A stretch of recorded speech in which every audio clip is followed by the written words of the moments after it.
ఒక మహానుభావుడు ధ్యానంలో చిత్రీకరించిన రూపమే దేవుడిగా ప్రత్యక్షమైతే, గంధపు గీతల్లో గీసిన హనుమంతుడు నిజరూపం ధరించి వెళ్ళిపోతే, ఆ శక్తిని ఒక యంత్రంలో బంధించగలిగిన సాధన ఏంటి?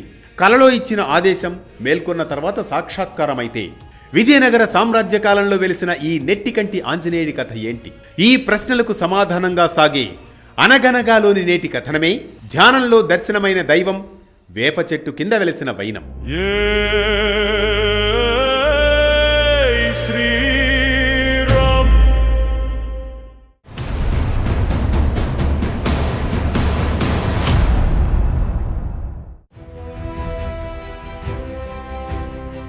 అనగనగా విజయనగర సామ్రాజ్యం వైభవంగా వెలుగొందుతున్న కాలమది 1521వ సంవత్సరం. తుంగభద్రా నదీ తీరంలో ఒక మహానుభావుడు నిశ్చల ధ్యానంలో లీనమై ఉన్నాడు.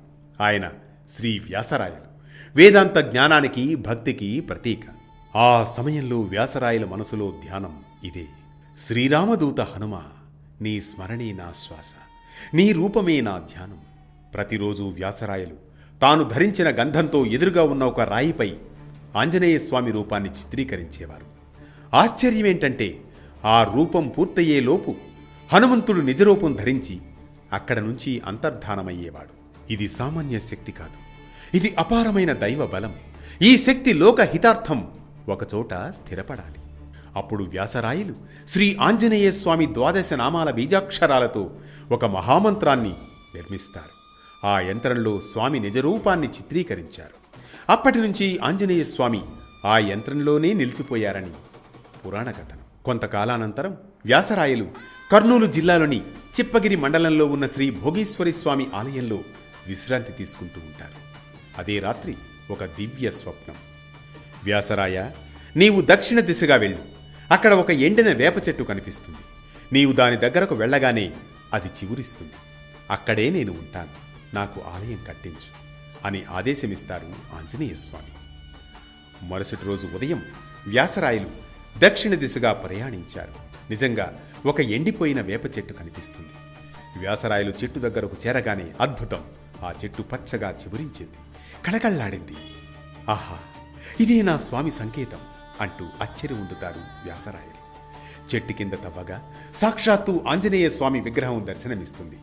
వ్యాసరాయలు ఆ విగ్రహాన్ని భక్తి శ్రద్ధలతో ప్రతిష్ఠించి అక్కడ ఆలయాన్ని నిర్మించారు.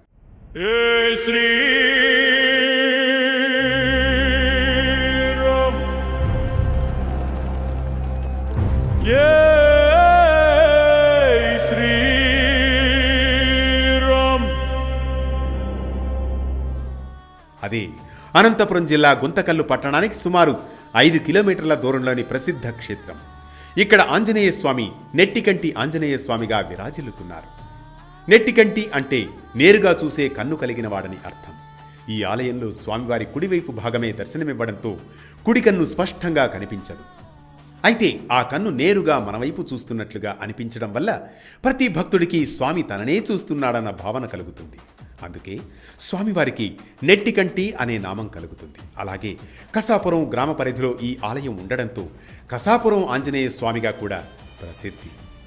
ఇది ధ్యానంలో దర్శనమైన దైవం, వేప చెట్టు కింద వెలిసిన వైనం. ఈ కథనం మనకిచ్చే సామాజిక సందేశం ఒక్కటే: నిజమైన భక్తి, నిరంతర సాధన ఉంటే దైవం రూపం దాలుస్తుందని. ఎండిపోయిన వేప చెట్టును చివురింపజేసింది కేవలం అద్భుతం కాదు, అది విశ్వాసానికి వచ్చిన ఫలితం.